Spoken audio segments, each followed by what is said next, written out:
안녕하세요. 주니스입니다. 자, 오늘은요, 지난 시간에 배웠었던 명사 파트에서 한 단계 더 앞서 나아간 관사라는 녀석에 대한 내용을 함께 살펴보도록 하겠습니다. 자, 관사는 여러분들 어떤 아이를 우리가 관사라고 얘기하냐면요, 명사를 조금 더 확실하게 의미 또는 성질에 있어서 결정을 지어주는 어떤 한 자격을 지어주는 그런 녀석이라고 봐주시면 됩니다. 한마디로 이 관사는요, 등장하는 위치가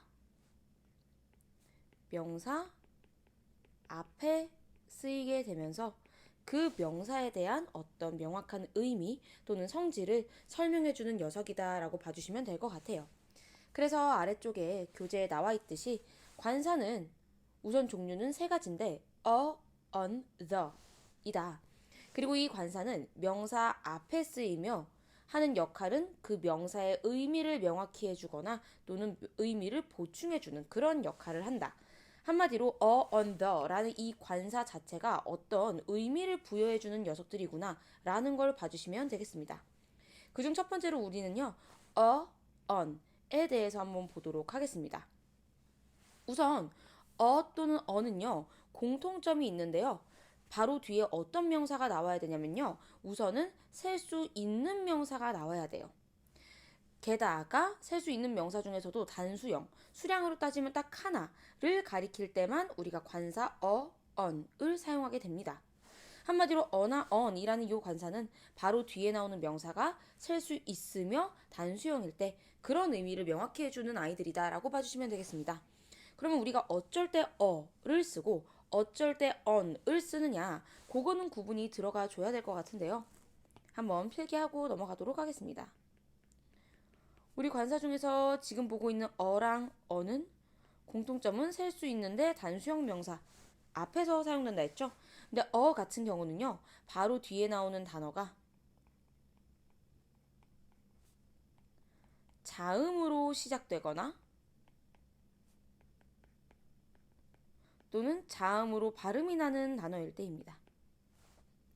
그럼 반대로 어는 뒤에 나오는 단어가 뭘로 시작하겠어요? 그쵸? 모음으로 시작하거나 모음으로 발음되는 경우는 앞에 관사를 on을 해야 됩니다. 자, 우리 모음은 지난 시간에 배웠었는데 모음이라는 게 뭐였죠? 영어에서? 아, 에, 이, 오, 우 발음 나는 그런 알파벳들이었죠. 그래서 종류로 하면은 아, 에, 이, 오, 유 였는데요. 쌤이 얘기했었던 것 같아요. 꼭 철자가 모음이 아닌 자음으로 시작이 돼도 발음이 모음처럼 발음이 아에이오우 중 하나로 발음된다면 그때는 모음으로 시작하는 단어다라고 그냥 간주를 해버린다고 했죠. 그래서 예를 들어 우리 요런 단어 있습니다. 우리 요 단어 어떻게 발음하죠? 그쵸? honest라고 발음해요. 즉 이때는 h가 발음되지 않고 바로 그냥 honest라고 발음이 되죠. 이게 바로 모음처럼 오 발음만 나는 거기 때문에 우리가 요 honest 같은 경우는 그냥 모음으로 시작되는 단어다라고 간주할 수 있다라는 거예요. 그 말즉슨 이 honest 앞에 만약에 관사를 쓰고 싶다면 어가 아니라 on을 쓴다라는 소리입니다. 그래서 그런 부분 하나 체크해 주시면 좋을 것 같습니다. 즉 위쪽에 정리된 부분 한 번 더 체킹하면 자음 발음이 나면 어를, 모음 발음이 나면 언을 붙이게 된다. 자, 그래서 우리가 어랑 언을 쓰는 경우를 조금 더 딥하게 들어가 보게 되면요. 첫 번째입니다. 특별히 정해지지 않은 어떤 하나라는 수량을 가리킬 때 또는 처음 언급한 내용일 때는 앞에 어를 붙여야 됩니다. 그래서 지금 여기 예문도 보면 I have a question. 저 질문 하나 있어요. 근데 이때 앞에서 어떤 질문이 있다고 얘기한 적이 없었고 정해지지 않은 우리가 모르는 그런 질문이기 때문에 관사로 어를 사용하게 되는 겁니다. 실제로 question도 단수명사이기도 하고요. 그래서 어가 왔고요. 두 번째는 뭐뭐마다 또는 뭐뭐당이라는 어떤 per이라는 의미를 가지게 돼도 앞에 어를 붙입니다.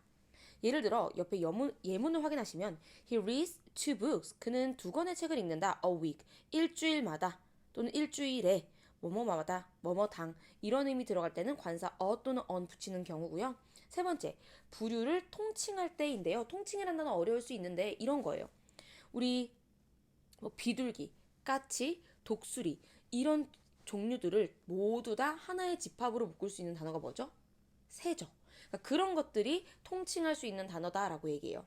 그래서 지금 여기도 마찬가지로 bird 얘는 쌤이 방금 예시를 들었듯이 뭐 까치, 독수리, 참새, 비둘기 이런 여러 종류를 한 집합으로 묶을 수 있는 그런 통칭한 단어죠. 그렇기 때문에 앞에 또는 on이라는 관사를 붙여줘야 됩니다. 자, 근데 이때 중요한 경우 있습니다. 우리 명사라는 이 품사 자체가 특징이 꼭 그래야 하는 건 아니지만 형용사라는 단어로 꾸며줄 수가 있어요. 형용사가 원래 하는 역할이 뭐죠? 명사를 꾸며주는 아이들이죠. 자, 그래서 그때는 우리가 형용사의 철자 또는 형용사의 첫 시작 발음이 모음이냐 자음이냐에 따라 또는 on을 써주면 됩니다. 우리가 관사는 원래 바로 뒤에 명사가 나온다 했는데 형용사가 끼어들 수 있다라는 소리예요. 꾸며주는 말로써. 그래서 이쪽도 보시면요. A wonderful day. 지금 이쪽이 명사긴 하지만 명사를 꾸미기 위해 바로 앞에 형용사가 등장했죠. 놀라운, 멋진. 우리가 명사를 쓰기 위해서 앞에는 관사가 나왔어요. 근데 관사를 쓸 때 원래는 명사에 맞추는 게 맞지만 지금처럼 형용사가 등장하면 형용사의 첫 알파벳을 보고 어를 쓸지 on을 쓸지 우리가 결정하시면 됩니다. 얘는 wonderful, W 발음이 살아있죠? 그리고 W는 자음이고요. 그래서 on이 아니라 라는 관사를 사용하게 됩니다. 근데 여기 세 번째 예시를 한번 보면요. An honest man. 지금 요 단어 같은 경우는 쌤이 얘기했듯이 H의 발음이 실종되고 O 발음부터 나잖아요. 그래서 얘는 그냥 모음으로 시작되는 단어다 라고 간주하기 때문에 앞에 관사도 on을 사용하게 된다라는 점 체킹해 주시면 되겠습니다. 그럼 반대로 우리 관사 중에 the를 쓰는 경우를 보도록 할게요. 이 the라는 관사는요. 주로 그라는 뜻을 가지고 있어요. 그렇기 때문에 the라는 관사가 사용되는 경우는 우선 첫 번째로 두 번째 관사라는 거예요. 앞에 나온 명사를 다시 언급할 때 주로 씁니다. 즉 내가 어제 고양이 한 마리를 봤어. 근데 그 고양이는 우리 집 고양이랑 닮았어. 앞에 나온 고양이에 대한 내용을 다시 언급할 때니까 우리가 그라는 말을 붙이게 되죠. 그래서 그럴 때 우리가 관사를 the로 사용하게 되고요. 두 번째는요. 어떤 거를 가리키는지 분명할 때 우리 위에서 어랑 on을 사용할 때는 특별히 정해지지 않은 아무거나 하나를 가리킬 때 쓴다 했죠. 근데 the는 그와 반대로 어떤 걸 가리키는지 분명할 때 쓰는 거예요. 나 여러 개의 문 말고 딱 저 문을 좀 닫아줄래? 그 문 닫아줄래? 이렇게 딱 정확히 짚을 수 있다라는 거예요. 분명하기 때문에. 그래서 could you close the window? 너 저 창문 닫아줄 수 있어? 그 창문 닫아줄 수 있어? 라는 건 내가 딱 말하는, 의미하는, 가리키는 창문이 분명하게 딱 정해져 있다라는 소리입니다. 세 번째로 세상에서 유일한 단 하나뿐인 것을 가리킬 때 우리가 the를 쓰기도 합니다. 그에 대한 예시로 뭐가 있어요? earth, 지구나 sun, 태양 같은 거요. 그 다음 악기 이름 앞에도 우리가 the를 붙이게 돼요. 그래서 the violin, the piano 이런 식으로 가시면 됩니다. 마지막 다섯 번째입니다. 서수나 last나 only와 같은 어휘 앞에도 the를 붙이는데요. 일단 only 같은 어휘는 유일한, 오직이란 뜻이죠. 이 자체가 뭔가 하나뿐임을 상징하는 거기 때문에 세 번째 공식과 마찬가지로 그 흐름을 타서 앞에 the를 붙인다 보시고요. last는 마지막이란 뜻이죠. 마지막이라는 것도 역시나 우리가 가장 마지막 단 하나만을 가리키는 거기 때문에 앞에 관사 the를 붙이고요. 우리 서수라는 게 뭔지 우리 한번 볼 필요가 있을 것 같아요. 영어에서요. 우리가 수에 대한 수량을 이렇게 나타낼 때는 나타낼 수 있는 방식이 두 개인데요. 하나는 기수고요. 하나가 서수입니다. 근데 이때 지금 보는 서수는 뭐냐면요. 수는 수인데요. 순서를 가리키는 수라고 보시면 돼요. 그래서 한 개, 두 개가 아니라 첫 번째, 두 번째, 세 번째 이런 게 서수고요. 기수는 말 그대로 개수를 나타낼 수 있는 한 개, 두 개, 세 개에 해당하는 수입니다. 즉 서수는 순서 첫 번째, 두 번째를 나타내는 거기 때문에 예를 들어 first, second, third 등등등 뭐 fourth, fifth 이렇게 등등등 가겠죠. 이런 애들이 서수고요. 기수는 개수 한 개, 두 개다 보니까 one, two, three 등등등 이런 애들이 되는 거예요. 근데 이 중에 지금 보고 있는 서수가 등장할 때는 앞에 the를 붙인다. 그래서 옆쪽에 예문 보시면 second, 지금 서수죠? 그래서 앞에 the라는 관사가 붙게 됩니다. 그래서 우선 on the라는 이런 관사들이 각각 쓰이는 경우가 다르기 때문에요. 우리가 그 관사의 특징을 정확히 암기해서 뒤에 나오는 명사가 어떤 명사인지 체크하고 알맞은 관사를 사용해 주는 게 아주 중요하도록 하겠습니다. 자, 그런데 이 경우도 중요해요. on, the, 즉 이런 애들을 우리가 통합해서 관사라고 불렀죠. 관사를 아예 사용하지 않는 경우입니다. 그 경우도 역시 중요하겠죠. 첫 번째입니다. 식사, 운동 또는 과목 이름일 때예요.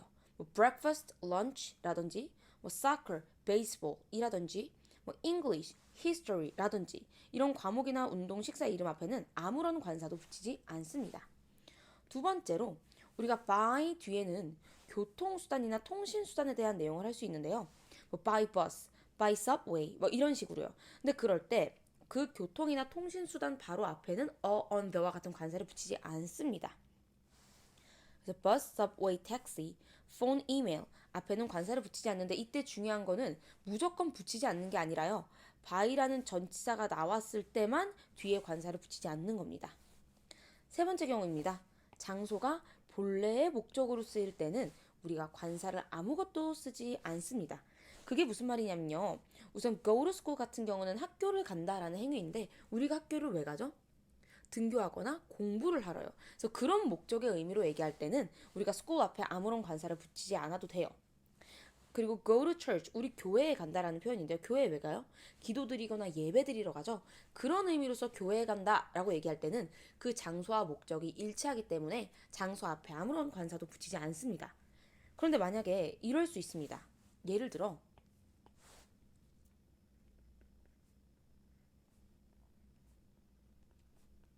I go to school at a.m. 나는 8시에 학교를 간다. 그럼 지금 이 학교를 간다라는 게 무슨 의미예요? 8시까지 등교한다는 소리죠. 그럼 이때는 이 장소와 목적이 서로 일치합니다. 그렇기 때문에 school 앞에 관사를 안 쓰는 거예요. 근데 만약에 I go to school to meet my friend. 이 문장 해석하면 어때요? 나는 학교에 간다. 내 친구를 만나러. 자, 친구를 만난다는 게 학교를 가는 원래 목적은 아니죠. 이럴 경우에는 장소와 이 가는 목적이 일치하지 않기 때문에 앞에 관사를 붙여줘야 되는 거예요. 이를테면 뭐 어라든지 더라든지 I go to school, I go to the school 이런 식으로요. 그래서 목적과 일치하면 관사를 안 쓰지만 지금 두 번째 문장과 동일하게 목적과 그 장소의 목적 서로 다르면 그 장소 앞에 관사를 쓴다라고 봐주시면 됩니다. 이해되셨죠?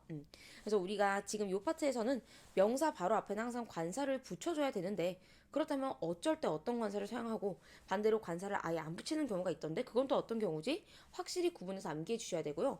이 관사가 되게 사소한 아이 같지만요, 여러분. 수행평가나 영어로 된 에세이를 쓸 때는 정말 철저한 채점 기준이 되는 요소이기도 하기 때문에요. 정확한 개념과 암기가 필요하겠습니다. 자, 세 번째로는요. 우리 명사가 잘 활용되는 표현을 하나 보도록 할 건데요. 제목에 여기 there is 또는 there are 둘 중에 하나가 쓰인다고 했습니다. 한마디로 이 표현 같은 경우는 there 바로 뒤에 비동사가 나오는 표현입니다. 이 표현은요, 여러분, 문장 맨 앞에 주로 등장을 하게 되고요. 해석은 어떻게 해야 되냐면요. 원래 there 같은 경우가 뭐 저기, 거기와 같이 어떤 장소를 나타내는 부사인데 그런 뜻보다는 뭐뭐가 있다 또는 없다 어떤 존재의 유무에 대해서 말하는 표현입니다. 그래서 문장 맨 앞에 등장하게 돼요. 근데 비동사 중에서도 지금 우리 위에 제목에 나와 있듯이 비동사는 is 또는 are만 사용이 된대요. 한마디로 비동사 am은 이 표현에 녹아들 수 없습니다. 자, 그러면 우리가 그럼 어쩔 때 is를 쓰고 어쩔 때 are를 써요? 요거를 구분짓는 게 가장 중요한 요소가 되겠죠. 자, 우선은 쌤이 there 플러스 비동사 같은 경우는 문장 맨 앞에 등장을 한다고 했어요, 여러분. 근데 문장 맨 앞은 사실 누구 자리예요? 주어 자리죠. 근데 선생님, there 플러스 비동사. 얘는 뜻도 그렇고 비동사도 있으니까 동사 아니에요? 그럼 there이 주어인가요? 하는데 there는 주어가 아니고요. there 비동사가 그냥 하나의 동사 표현이라고 봐주시면 될 것 같아요. 그럼 이 문장의 주어, 즉 명사는 어디 있어요, 선생님? 할 수 있는데 바로 이 표현 뒤에 나온다라는 거예요. 즉, there is, there are와 같은 이 표현은 주어에 해당하는 명사가 바로 뒤에 나온다. 그래서 지금 명사는 쌤이 얘기했듯이 주어다, 문장에서. 근데 얘는 동사가 반면 먼저 나왔다. 즉, there is, there are 표현은 원래 우리가 문장을 만드는 방식인 주어 다음 동사의 순서를 지키지 않고 주어가 뒤로 빠지는 그런 표현이기 때문에요. 우리가 이 뒤에 있는 주어를 보고 is를 쓸지 are를 쓸지 뒤를 보고 앞에 쓸 동사를 결정해줘야 됩니다. 당연히 얘가 그러면 시제로 과거 시제도 가능하겠죠? 과거 시제는 어떻게 돼야 되겠어요? 이 is랑 are이 각각 was나 were로만 바뀌어서 뭐뭐가 있었다, 없었다 라고 나타내면 되겠습니다. 그렇기 때문에 가장 중요한 게 뭐라고요? 다시 한번 얘기하지만 이 there 플러스 비동사 이 표현은 문장 맨 앞에 등장하고 주어가 바로 뒤에, 즉 주어가 오히려 뒤로 빠지게 된다. 근데 이때 주어라는 건 품사로 따지면 명사인 거죠. 그래서 이 뒤에 나온 녀석의 단순지 복순지를 보고 알맞은 비동사를 결정해 주어야 한다. 근데 이때 비동사는 가능한 경우의 수가 is 또는 are 둘 중에 하나고, 만약에 과거 시제를 쓰고 싶으면 그때만 was 또는 were로 알맞은 녀석을 결정지으면 된다 라고 봐주면 되겠습니다. 즉, 우리가 이런 표현에서 알맞은 비동사를 고르려면 주어 자리에 나오는 명사가 셀 수 있는 놈인지 없는 놈인지 또는 단순지 복순지를 잘 확인해 줘야 된다는 거겠죠. 자, 첫 번째 예문 한번 보도록 하겠습니다. There is a bird. 지금 이 문장의 그럼 주어는 뭘까요? A bird가 되는 거죠. 근데 어라는 관사 자체가 방금 했듯이 단수 하나를 나타낼 때 쓰는 관사라 했죠? 그래서 비동사는 is가 나온 겁니다. 자, 그리고 그 다음 밑에 보겠습니다. There's money in the wallet. 지금 이 문장의 주어는 그럼 money가 되겠죠? 자, 근데 money의 특징이 뭐였어요, 여러분? 이 money라는 명사의 특징이 뭐였죠? 그쵸? 셀 수 없는 명사였죠? 근데 셀 수 없는 명사는 우리가 영어에서 그냥 무슨 취급을 하기로 했죠? 맞습니다. 단수 취급을 하기로 했어요. 그렇기 때문에 앞에 비동사는 is가 나오게 되는 겁니다. 등등등 이와 같이 뒤에 나오는 주어를 보고 알맞은 비동사를 설정해 주셔야 되고요. 근데 우리 중요한 건 영어에서는 현재랑 과거 시제만 있는 게 아니에요. 무슨 시제도 있죠? 그쵸? 미래 시제도 있어요. 미래 시제를 쓰려면 꼭 will을 활용해야 되는데 이 will이라는 동사 자체가 중요한 특징이 조동사기 때문에 뒤에는 반드시 동사 원형이 나와야 되죠. 그래서 원래는 is나 are, was나 were로 나왔던 비동사가 조동사를 만나 무조건 그냥 동사 원형인 be 그 자체로 나와야 된다. 그래서 there will be 같은 경우는 미래시이기 때문에 뭐뭐가 있을 것이다 라고 해석을 하게 됩니다. 그래서 시제에 따라서도 비동사 정확히 우리가 잘 판단해 주셔야 되겠습니다. 다시 한번 정리하면 마지막으로 there is 또는 there was, there are, there were 같은 경우는 뒤에 명사가 어떤 수이냐에 따라 볼 건데 is나 was를 쓰려면 우선 당연히 단수 명사가 되겠고요. 또는 셀 수 없는 명사. 그리고 there are 또는 were이 나오려면 뒤에 나오는 명사가 복수 명사여야 되겠습니다. 되셨죠? 자, 그럼 이 표현을 가지고 우리가 부정문과 의문문 만들 수 있겠는데요. 부정문은 너무 쉽죠? 우리 무슨지만 해주면 될까요? 그렇죠. is나 are과 같은 등장했던 비동사 바로 뒤에 not만 붙이면 되겠습니다. There is not, there was not, there were not, there are not 이런 식으로요. 근데 부정문은 우리가 축약형 잘 쓰니까 뭐 isn't, wasn't, weren't 하면 되겠습니다. 그럼 의문문은 어떻게 해야 될까요? 그쵸. 맨 앞에 나온 단어와 그 다음 동사의 위치가 바뀌어야 되니까 there is, there are 얘네들의 순서를 바꿔서 뭐 is there, are there, was there 이런 식으로만 가주시면 되겠습니다. 그래서 의문문은 there과 비동사의 순서를 바꾼다.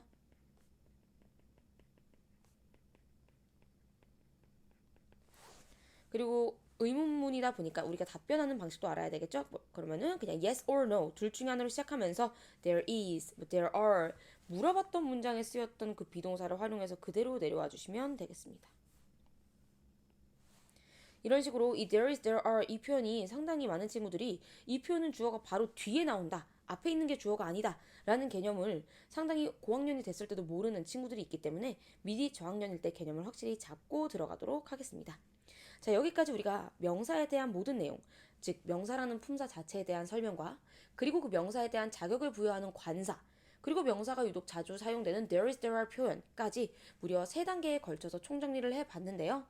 우리 명사에 대한 품사가 영어에서 정말 자주, 그것도 많이 활용되기 때문에 모든 내용 잘 확실히 복습해서 선생님과 다시 점검해 보도록 하겠습니다. 수고 많았습니다.